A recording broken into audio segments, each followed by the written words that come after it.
Good morning, everybody. This is Jim Feist and Hank Goldberg.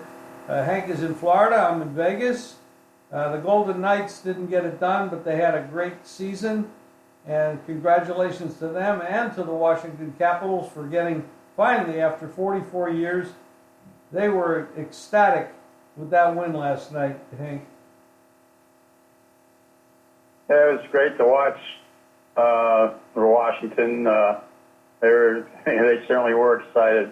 You know, that's one of the great ceremonies in sports, to watch the cup being paraded around the ice.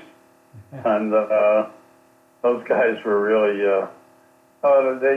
they played a great series. And last night, I had the over in the game, but I had Washington for the series, so I didn't have to play the game. So I did very well with the series. I thought Washington was too quick for them, and their goalie played great, and I think Las Vegas just ran out of steam. They after getting to the finals, which is a great story, and it was great what they've done for the city of Las Vegas, and they came along at the right time, and but they're an expansion team, and they were far above the normal expansion team. But and what's interesting is the Washington coach doesn't have a contract. Yeah, so he's a free agent. I guess he could get some big bucks. He should.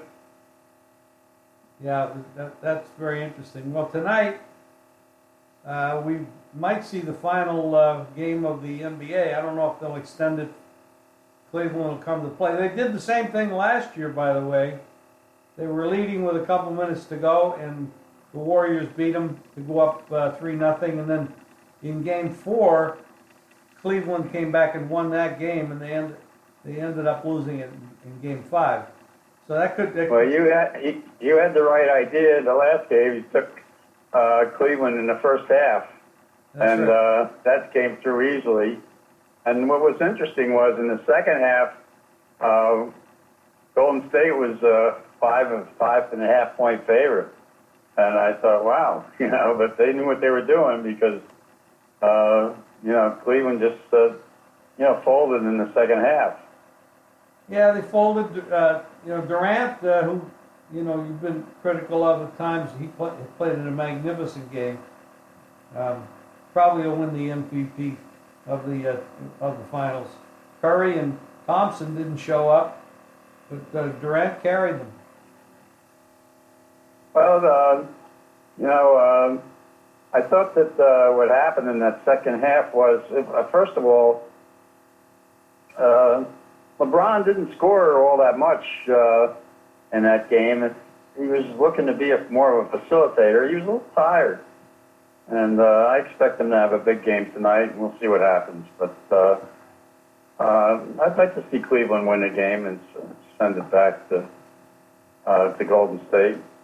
Yeah, it would be we'll good. See. It would be good for the city, and it very well could be LeBron's last game in a Cleveland uniform. We don't know that, of course, and oh, we know it. He's out of there. Where do you think he's going?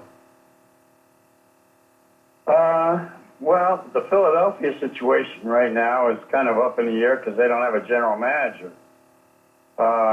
He may go to Houston. I think that's a strong possibility. He may want to stay on the East Coast. I don't think he's going to the Lakers. I don't think that's a possibility. So, my guess would be either Houston or Philadelphia would still have a chance at him. Right now, the coach is the acting general manager, but Houston may wind up grabbing him. And do you give it any chance at all that he stays in Cleveland? None. Really? Okay. All right. He gave it his all this year. He's worn out. I don't think they can get him enough to win. They made some deals that didn't work out. They got rid of his partner last year, who wound up getting hurt for the Celtics. But nonetheless, without him, they didn't have a chance to win. and he doesn't have enough help there, and they're not going. And he doesn't like the owner. He doesn't want to stay there. Right. This is a big weekend, Hank. We got the Belmont, the Triple Crown possibility, Justify. I know you're excited about that. Are we going to get more rain for New York for that day again? Have 3 races in the rain?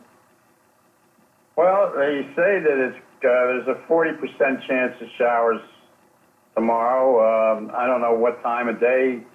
If it rains early enough, they can get that track ready. It's a mile and a half. A lot of things can happen. A lot of people think this horse might be tired. A lot of horse trainers. I've talked to at least 3 who are in the race who are counting on that and think they have a chance to beat him. If he's not tired, he wins because he's the best horse. But this is a grind. He's now had 5 races in a short period of time. And somebody asked me yesterday on CBS Interactive how you would rank him among other Triple Crown winners if he gets it. I said last. Not only is he not as good as the other Triple Crown winners, but there are other horses who won 2 out of 3 who were better than he was. Or a horse like Aladar, who didn't win any. He's no Aladar. Empire Maker was a better horse than he is. Free House is a better horse than he is. But he had the real break in the Derby in that he was the lone speed and nobody liked the track. And in the Preakness, he just lasted. And and a lot of the better horses didn't make it to the Triple Crown races. And so he's kind of the best of the bad lot, kind of like Golden State. He's the Warriors of the racing world. Anything special going on? But you can't take it away from Baffert, who's done a superior job with him getting ready for each of these Triple Crown races. And he's a very nice horse, and he's a very valuable piece of horse flesh. And he's going to be the controlling speed in the race, I think. And there's not a lot of it's not like the Preakness where he had somebody that's going to really challenge him like he was in the early part of that race. So, unless he's really worn out from the Triple Crown grind, he should win. But the horse Hofburg, I think, has a heck of a chance. Bill Mott, Hofburg's trainer, thinks that he can win. He has applied the same training strategy that Nick Zito did with when he beat Smarty Jones, and he changed his horse after a rough Derby trip, took his horse to Saratoga and just trained him up there, and the horse was training terrific leading up to the Belmont, and he won at a big price. And I talked to Nick about it, and he sees the similarity, but Hofburg is not going to be a big price. He's 9-2, he'll probably be 4-1.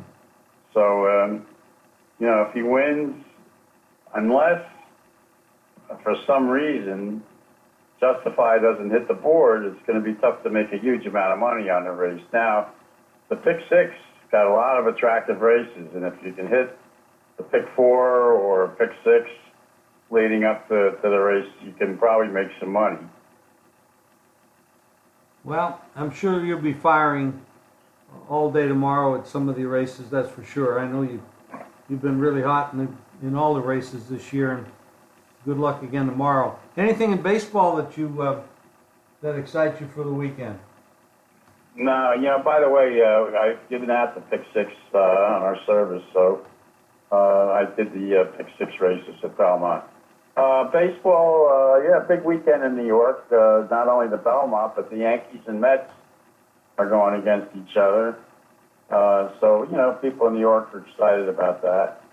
And outside of that, nothing new.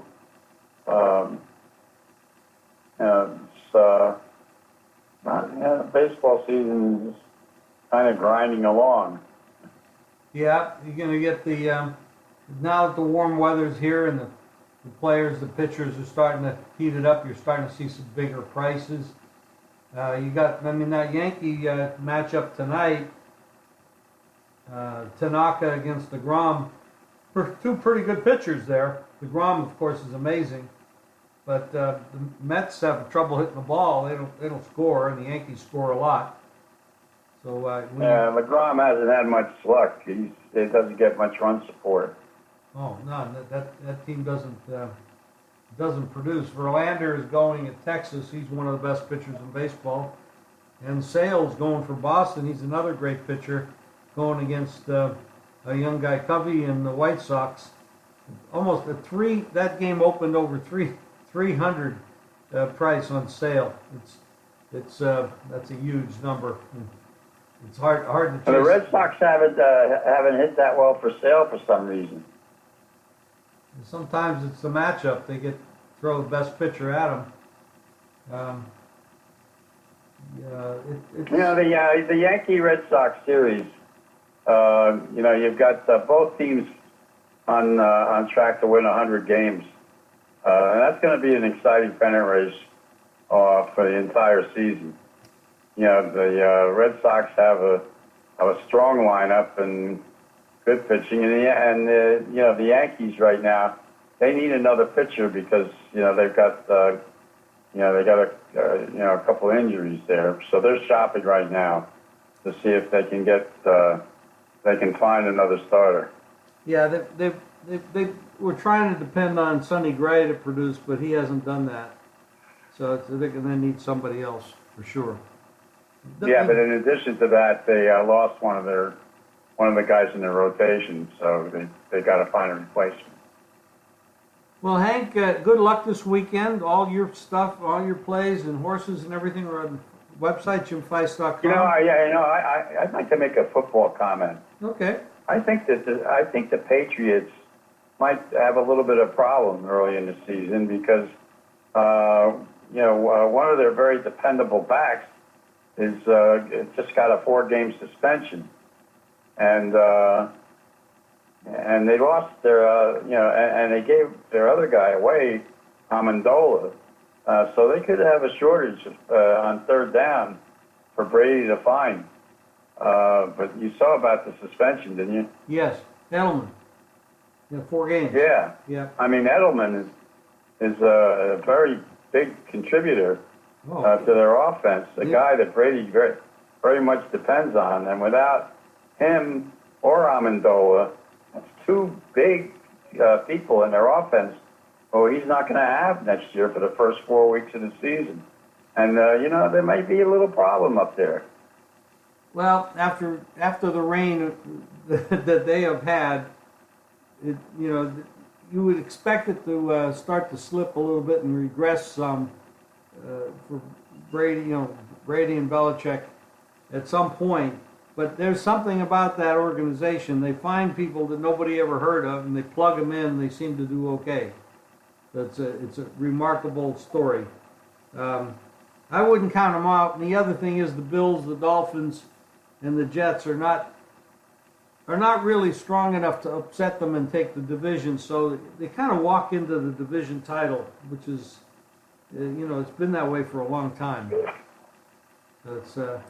But I agree, they could start off the season with some rough patches.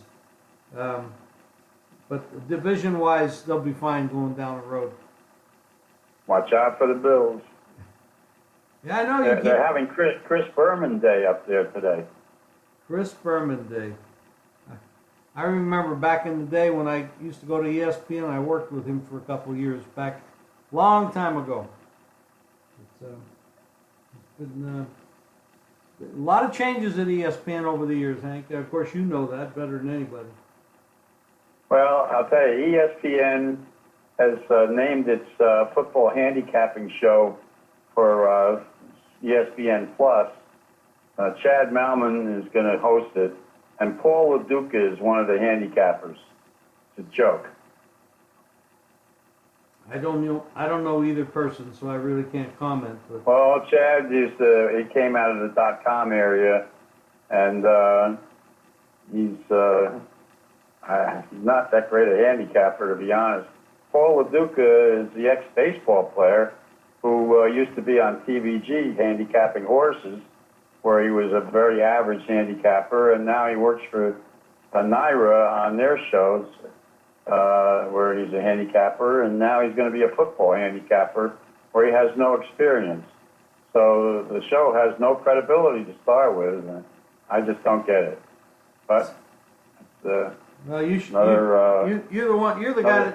You're the guy that should be there. They're just going on a plug and play basis now, but you should be there doing it because you're really good. But I don't understand some of the moves they're making, but they just out of the box. They moved awful fast to fill that slot. But it's action, I think, is what they're doing, a 15-minute show on a new network. I wasn't aware of that. Interesting to follow. Well, this was an interesting week. Delaware took their first bet. Nobody showed up, but they did take their first bet. Well, Jersey didn't open today on schedule because the governor, they passed the bill yesterday, but the governor hasn't signed it. Unbelievable. Leave it up to the politicians to mess up the whole dance.